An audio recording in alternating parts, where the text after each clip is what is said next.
Roma pasal 10. Saudara-saudara, keinginan hatiku dan doaku kepada Tuhan ialah supaya mereka diselamatkan. Sebab aku dapat memberi kesaksian tentang mereka, bahwa mereka sungguh-sungguh giat untuk Allah, tetapi tanpa pengertian yang benar.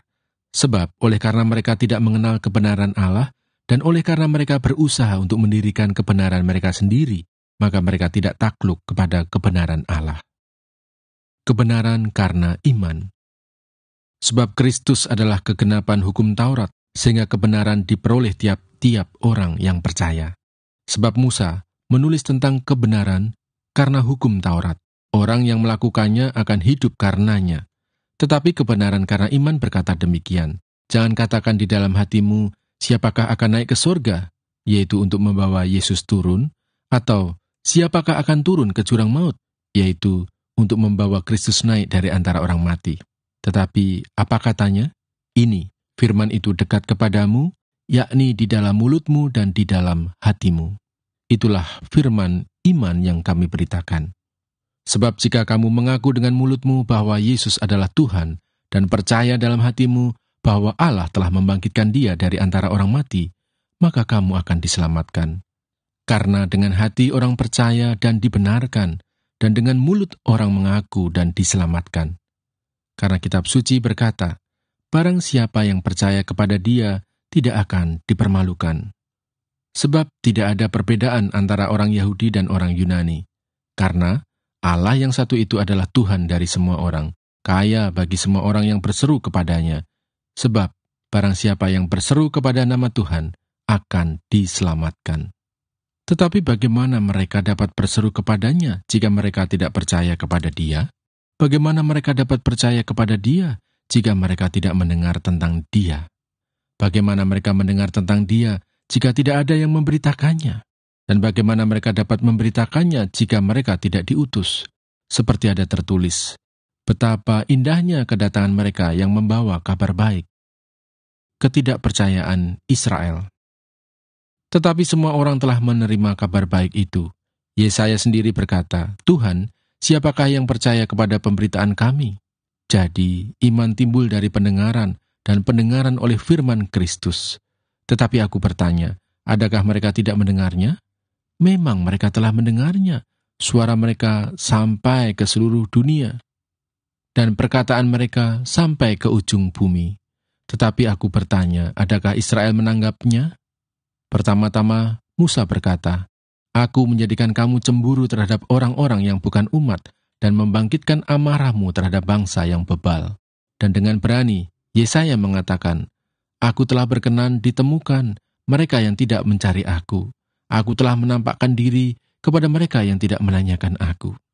Tetapi tentang Israel ia berkata, Sepanjang hari aku telah mengulurkan tanganku kepada bangsa yang tidak taat dan yang membantah. Roma pasal 11. Sisa Israel. Maka aku bertanya, adakah Allah mungkin telah menolak umatnya? Sekali-kali tidak, karena aku sendiri pun orang Israel, dari keturunan Abraham, dari suku Benyamin. Allah tidak menolak umatnya yang dipilihnya. Ataukah kamu tidak tahu apa yang dikatakan kitab suci tentang Elia, waktu ia mengadukan Israel kepada Allah? Tuhan, nabi-nabimu telah mereka bunuh, mezbah-mezbahmu telah mereka runtuhkan, hanya aku seorang dirilah yang masih hidup dan mereka ingin mencabut nyawaku. Tetapi bagaimanakah firman Allah kepadanya? Aku masih meninggalkan 7.000 orang bagiku yang tidak pernah sujud menyembah Baal. Demikian juga pada waktu ini, ada tinggal suatu sisa menurut pilihan kasih karunia. Tetapi jika hal itu terjadi karena kasih karunia, maka bukan lagi karena perbuatan, sebab jika tidak demikian, maka kasih karunia itu bukan lagi kasih karunia.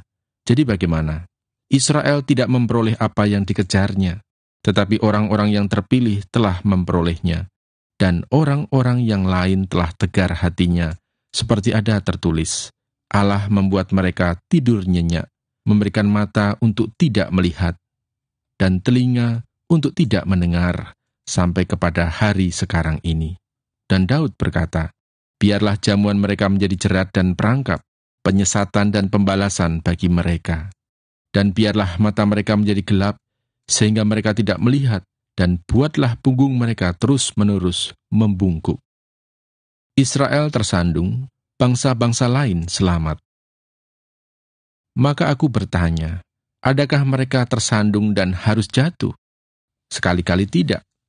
Tetapi oleh pelanggaran mereka, keselamatan telah sampai kepada bangsa-bangsa lain supaya membuat mereka cemburu. Sebab jika pelanggaran mereka berarti kekayaan bagi dunia dan kekurangan mereka kekayaan bagi bangsa-bangsa lain, terlebih-lebih lagi kesempurnaan mereka. Aku berkata kepada kamu, hai bangsa-bangsa bukan Yahudi, justru karena aku adalah rasul untuk bangsa-bangsa bukan Yahudi, aku menganggap hal itu kemuliaan pelayananku, yaitu kalau aku dapat membangkitkan cemburu di dalam hati kaum sebangsaku menurut daging, dan dapat menyelamatkan beberapa orang dari mereka. Sebab jika penolakan mereka berarti perdamaian bagi dunia, dapatkah penerimaan mereka mempunyai arti lain daripada hidup dari antara orang mati? Jikalau roti sulung adalah kudus, maka seluruh adonan juga kudus, dan jikalau akar adalah kudus, maka cabang-cabang juga kudus.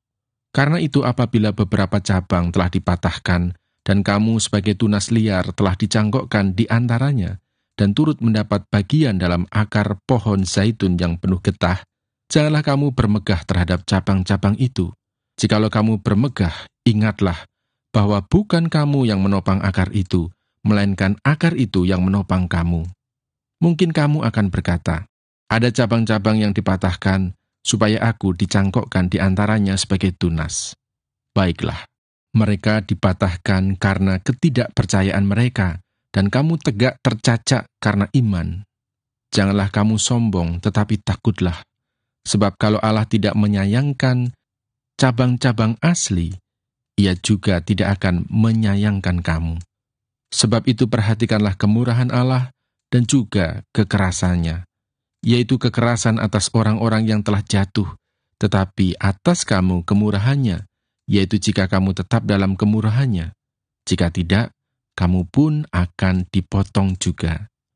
Tetapi mereka pun akan dicangkokkan kembali, jika mereka tidak tetap dalam ketidakpercayaan mereka, sebab Allah berkuasa untuk mencangkokkan mereka kembali. Sebab jika kamu telah dipotong sebagai cabang dari pohon zaitun liar, dan bertentangan dengan keadaanmu itu, kamu telah dicangkokkan pada pohon zaitun sejati.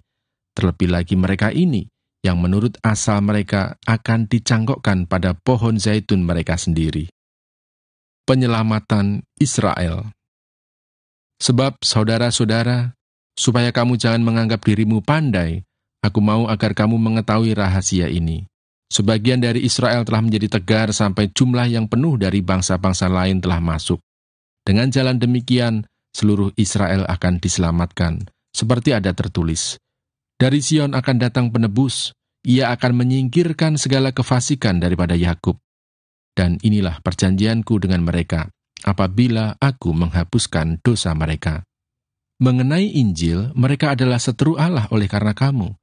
Tetapi mengenai pilihan, mereka adalah kekasih Allah oleh karena nenek moyang.